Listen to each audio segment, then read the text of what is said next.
On this video, I'll show you paano natin pasasarapin ang isang lata ng sardinas using kamatis.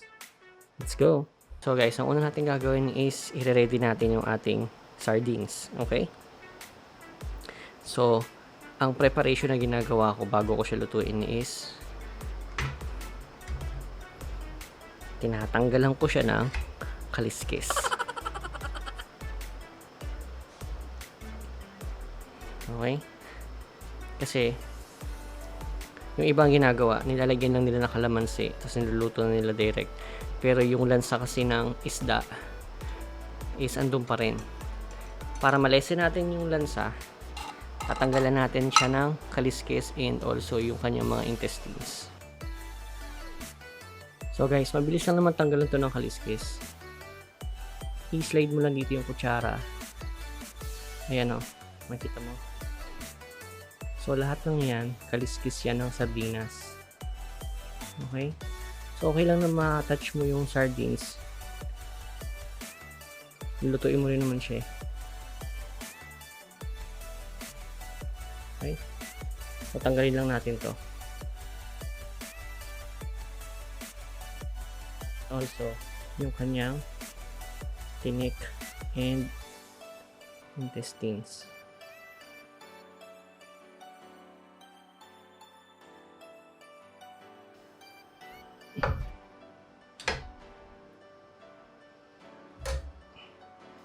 Okay, so yung kaliskis tatanggal natin and also yung kanyang tinik sa gitna and some other parts.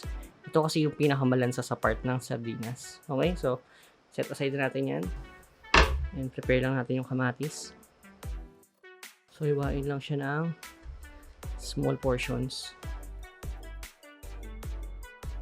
Alright, lutuin na.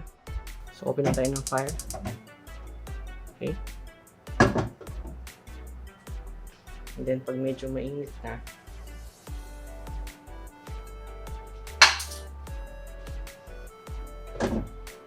alright, pag medyo mainit na yung kawali, lagay mo yung sardines.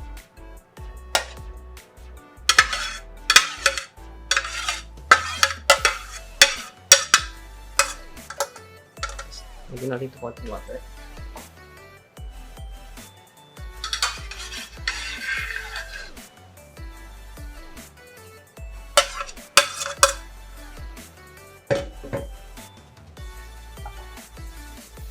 Ang ating kamatis.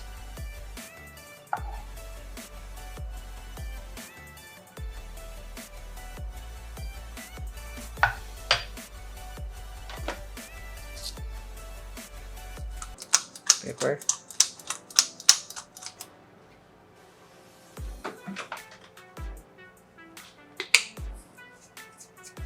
Ating betching.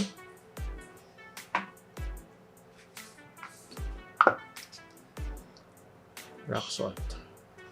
Okay. Pakuluan lang natin ito ng mga 1 to 2 minutes. So guys, after 2 minutes, pwede na natin siyang i-serve. So just patayin na natin yung apoy. Let's go.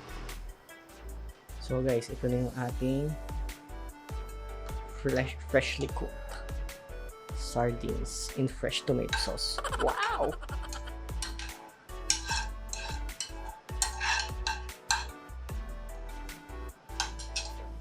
Okay.